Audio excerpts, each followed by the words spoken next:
Welcome back, Weirdos and Weebies, to Undercards.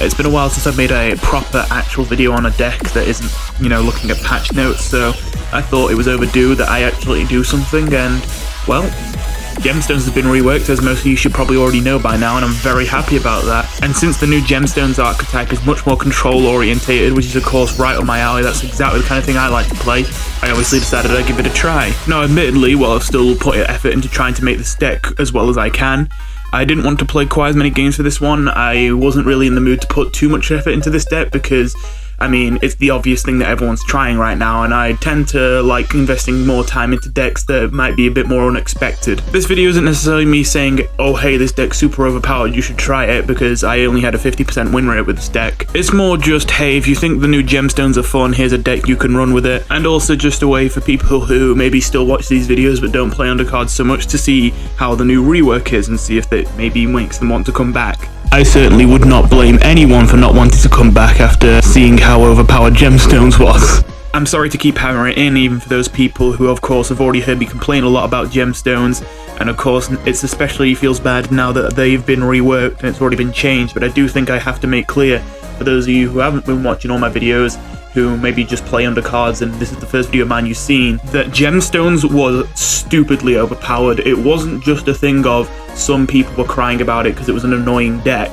As I mentioned in my previous videos on them, I went out of my way to make decks just to counter them, and for the most part they did not succeed at doing that. It was essentially a completely uncounterable deck, and even after it received its first round of nerfs, I then proceeded to start using the deck when I saw that the nerfs were not strong enough, because I realized that we were going to have to deal with this for another month, so I should get used to playing it.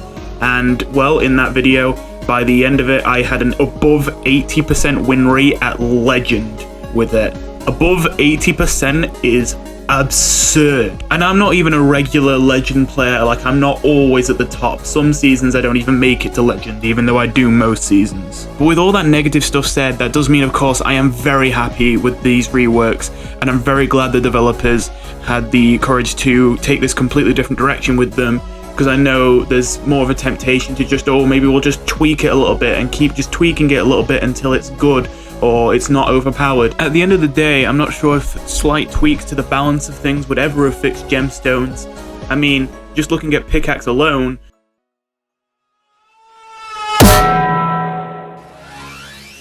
I think there's simply a problem with even just the design of a card that costs 2 in a game where 2 cost units can be played on the first turn, that is a good stat line that can then snowball infinitely as long as it has board control, when it not only provides burn but also board control at the same time with its ability every single turn. Sure, you could take health from it, sure, you could take attack from it, sure, you can increase the cost of things, but I think at the end of the day, unless you made it a lot more expensive or you nerfed it into the ground, I don't think it could ever get into a good spot.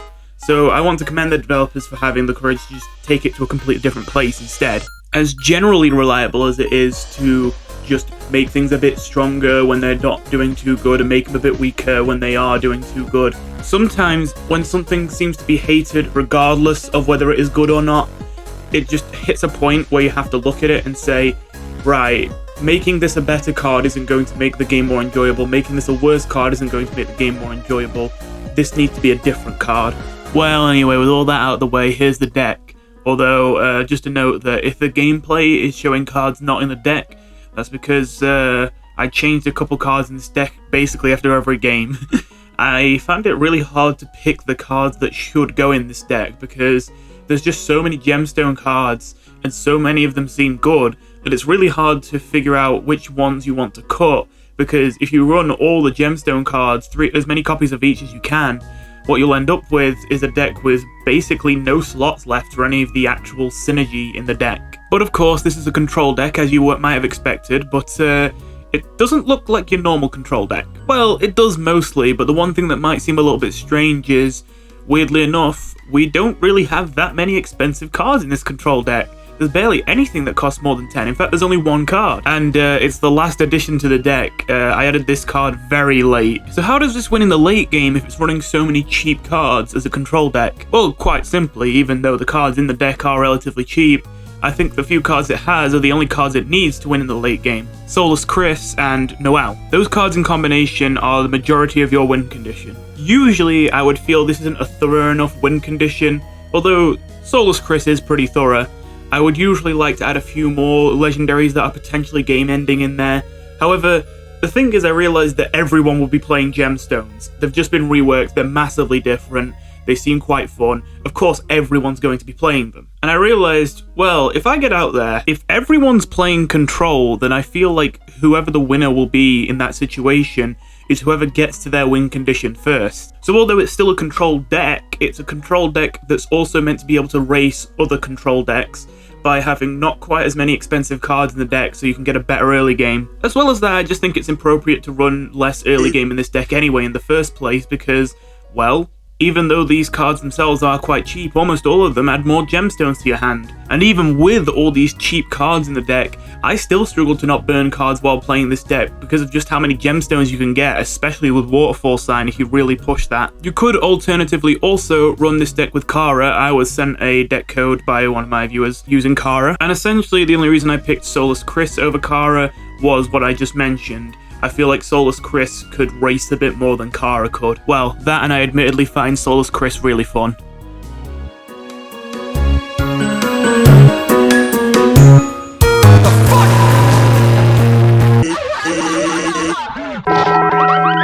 In terms of the cards that were cut from the deck, there is one that's important. The rest of them were all just cards that are still in the deck, but there just used to be more copies of them.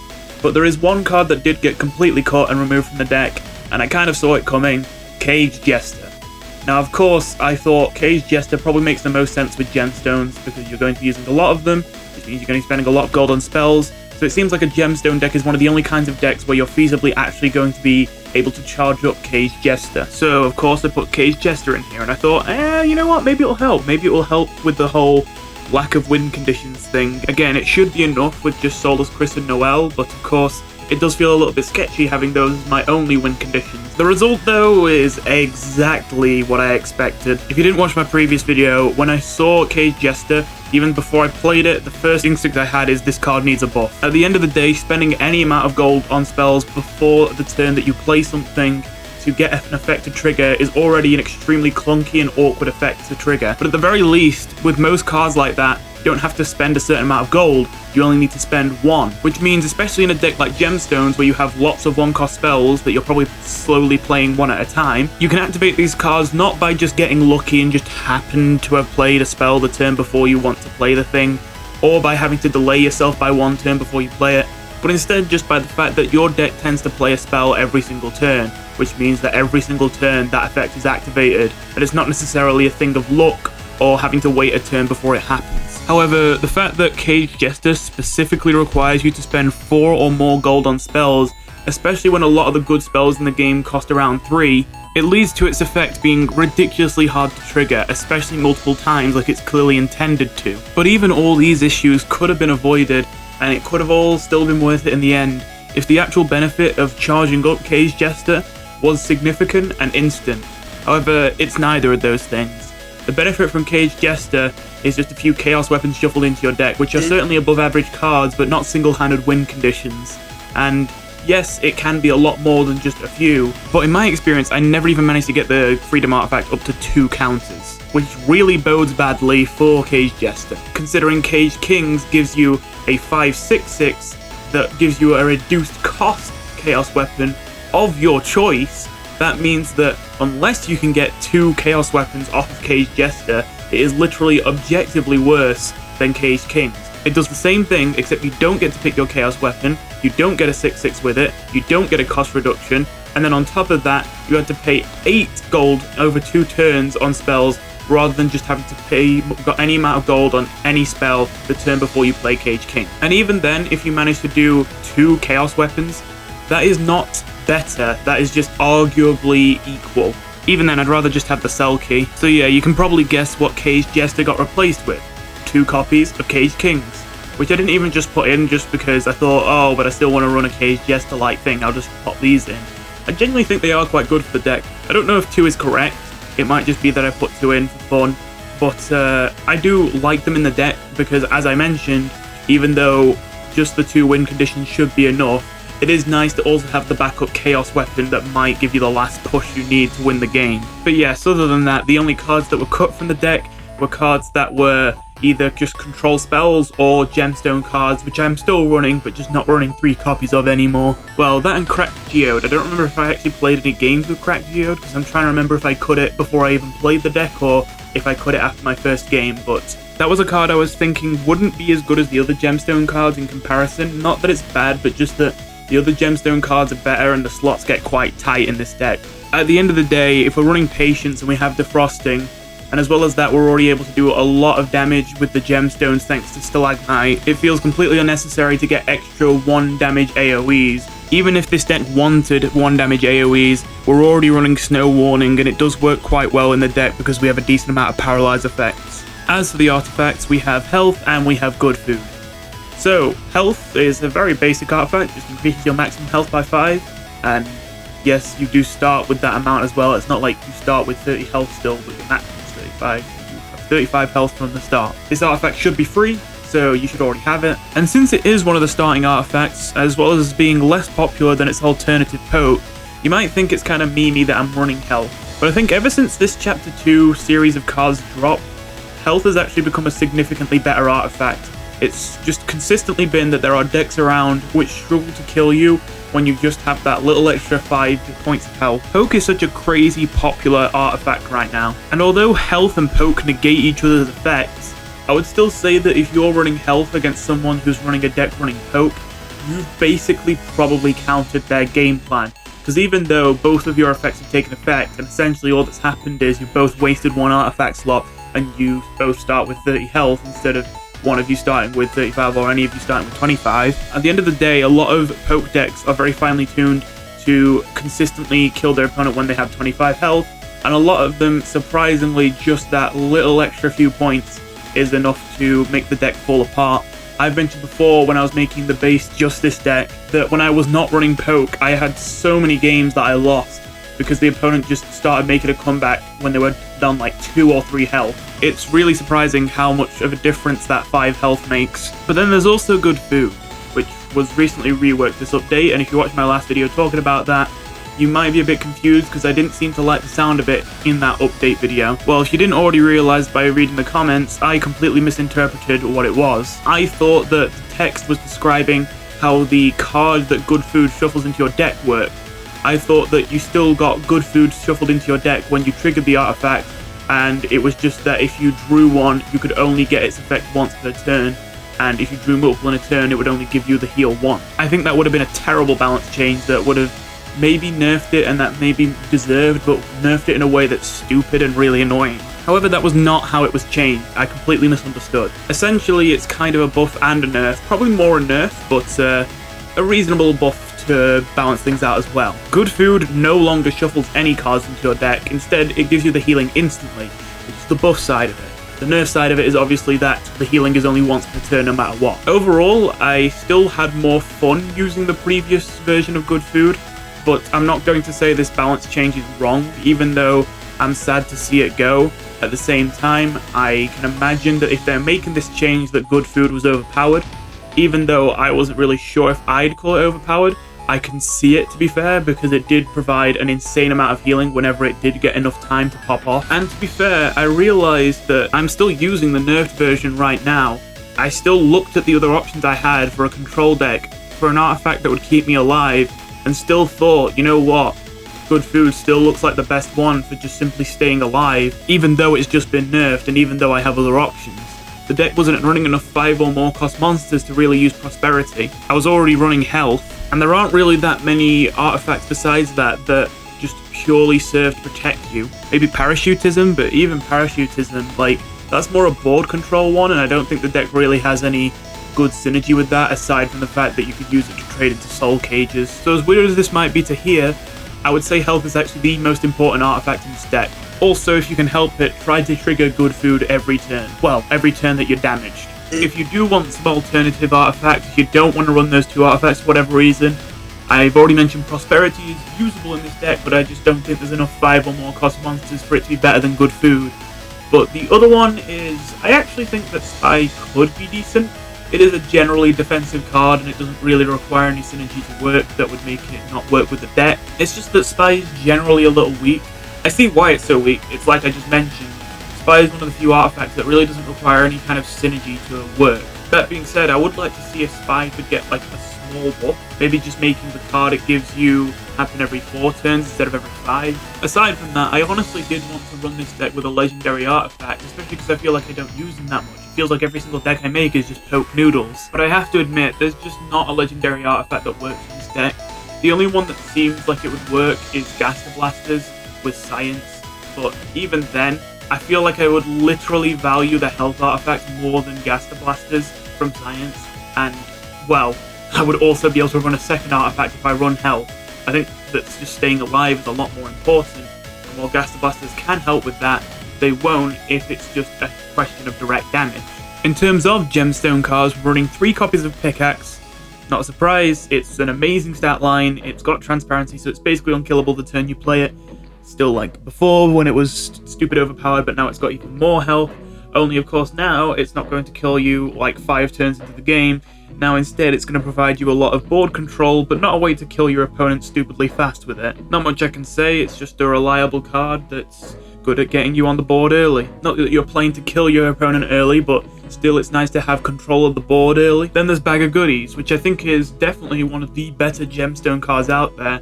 I was tempted to run 3 copies of it, but I think in the end, they just give you so much value when you do use them that you can never actually fit it all in your hand and find the time to play it all. So you don't actually want 3 copies of it in my opinion. That being said, it is very, very useful. Every single time you cast a gemstone, it will provide you healing to stay alive and add a shield to your hand, which can help you cycle through your deck while also buffing your other card. And of course, it gives you a gemstone to get started as well, so even in the worst case scenario, it's still like a 4/2/4, deal 1 damage, add a shield to your hand and heal to your health, which isn't that bad. Stalagmite is one that we're running 3 copies of. It's definitely one of the stronger gemstone cards in this deck, maybe the most important.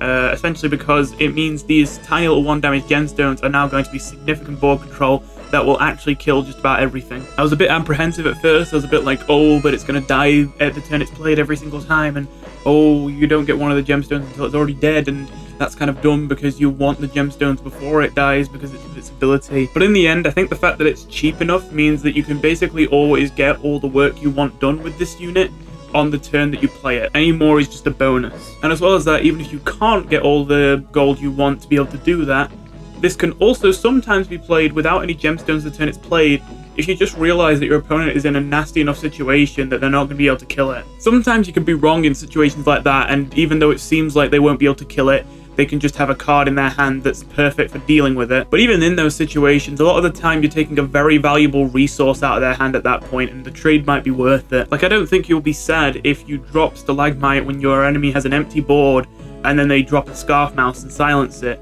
Yeah, it sucks that it got silenced and you didn't get your plan to go through, but you got another 2 Stalagmites, and you've just knocked down one of their Scarf Mice, and silence is a very valuable resource in this game. Finally, there's Waterfall Sign, which I have to admit, in this deck in particular, has been underwhelming actually. I was kind of surprised. I thought this seemed like one of the craziest gemstone cards, but at least in this deck, it's certainly worth running, but it's definitely one of the weaker ones. I'm still holding out hope that this is actually still going to be one of the stronger gemstone cards, just in a different gemstone deck. But for now, it looks like it's getting beat out by Bag of Goodies, Pickaxe, and Stalagmite. That being said, as I say, it's still very well worth running. It's just that usually you have so many gemstones, you don't really need more from Waterfall Sign. And it doesn't help that you have to use gemstones specifically not generated from Waterfall Sign, which might not sound too bad, but it's very easy to forget that the 2 gemstones you have in your hand aren't from, like, you know, your pickaxe. They're actually from your other Waterfall Sign that died before. I did that at one point in the game where I was playing gemstones. I'm like, wait, why aren't I getting copies? And I didn't realize the gemstones I was playing were from the second copy of Waterfall Sign that I played much earlier that game. I can give a little tip in those regards. If you right-click the gear icon on the card that says it's generated, it will tell you what card generated it, so you can find out if the card was generated by Waterfall Sign. But obviously in a normal game, you're not usually going to be checking every single gemstone you get to make sure which ones are made from Waterfall Sign and which ones aren't. As well as that, just with Stalagmite, but even more so here, it's quite impractical that it gives you the gemstones once it's already dead. All that being said though, a 5/4/5 is a pretty decent stat line to have on a card that has this much potential on its ability and this decent of a worst case scenario.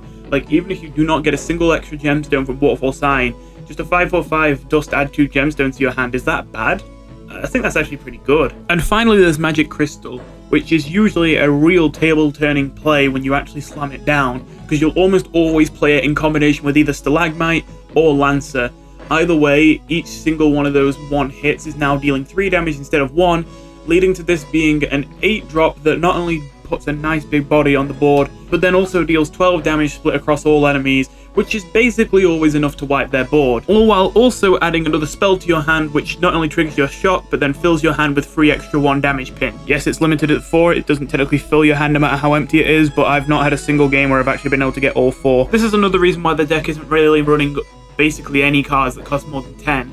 Because since this is an 8 cost card that you almost always want to pair with either another 8 cost card or a 4 cost one, that means that you do have moments where you essentially are forced to spend more than 10 gold in one turn. And again, that's important because you can only earn 10 a turn at max. But as I say, this card is well worth it for it. It is an absolute game changer when it comes down in the right situation. In terms of control spells to trigger our shocks, we have 5. We have 2 copies of Defrosting, 2 copies of Self-Reflection, and 1 copy of Snow Warning. I've already mentioned I think Snow Warning is a really powerful control card, but I'm only running 1 copy of it since its effect, well, it doesn't really stack. It doesn't add multiple copies of the artifact, it will just keep setting its counter to 3 every time you play another one. So it seems alright to me to just have 1 in the deck. Usually I'd still put more than 1 copy in, but as I mentioned, slots are really tight in this deck, and considering they are this tight, I don't think I could sneak a second one in. The self-reflections are, well, pretty self-explanatory. They have some mild synergy with Snow Warning, but more importantly, they are just a really powerful control card. While the Paralyze is kind of inconvenient that you have to play to get the true self spell, of course a 7 cost spell that just wipes the entire board is amazing.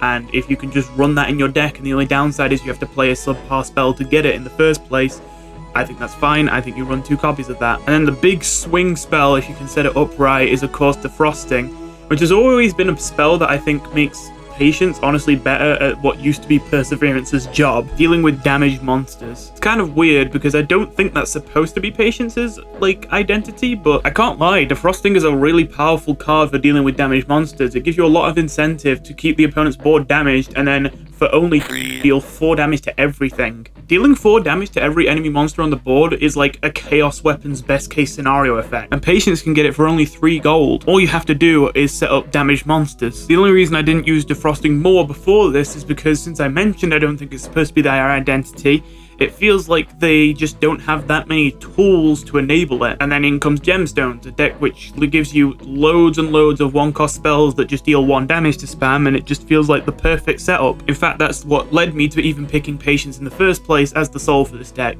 There are 4 legendaries in the deck. You already know that one of them is Snow-El, but then there's Alphys. Alphys is one I've always gone back and forth on whether I should just cut them, because they are a little bit clunky to play in this deck, and they might not be 100% necessary, but I just thought this deck would probably be a bit inconsistent if I didn't have a way to pull Solus Chris out the deck if you just simply don't draw it. Because if you didn't know, when you play an Alphys down and you're playing as Patience, the effect is that she will give you a free 0-cost spell that will draw any card from your deck you want. And this has some extra synergies with the deck, of course, since I mentioned the Magic Crystal almost always has to be played in combination with either a Stalagmite or Lancer. So if you aren't getting that Magic Crystal, or you aren't getting that Stalagmite, or whichever piece you're missing, you can get it instantly using that. Or if you're in a situation where you're on the brink of death and you really need healing, you can pull your bag of goodies from the deck and start spamming gemstones to heal. Not to mention, how could I forget the most obvious synergy besides just getting Solus Chris, finding the cell key for the Caged Kings. For a moment I thought that I was dumb and that I should have just been running Seat of Gods, because Seat of Gods would always either pull Azrael or Solus Chris, which would be even better than Alphys, because of course it'd be a cheaper card and I could run multiple copies of it for extra consistency. But then I remembered that Solus Chris is tied as the second most expensive card in the deck with Lancer and Magic Crystal. And while maybe if you cut Azrael you could make it work, that's 2 in 3 chance you get Solus Chris, still, if you want the 100% guaranteed can get Solus Chris, if you want Solus Chris, Alphys is still better. And Alphys does have more stats, even though that is at a higher cost. Then of course there's Lancer, like I mentioned, who who is meant to act as kind of like a third stalagmite that can also work with cards that aren't, you know, gemstone. The whole point of him is to use him alongside spells to buff the damage of them. While the spades are of course still useful, you are mostly not using him for the spades. There are some decks where you can kind of just drop Lancer down and use the spades and let him die. This isn't one of them. I would only play Lancer if you're prepared to play him in combination with cards. And then of course we get to the other legendary, which you've already mentioned, Azrael, who was the very last addition to the deck.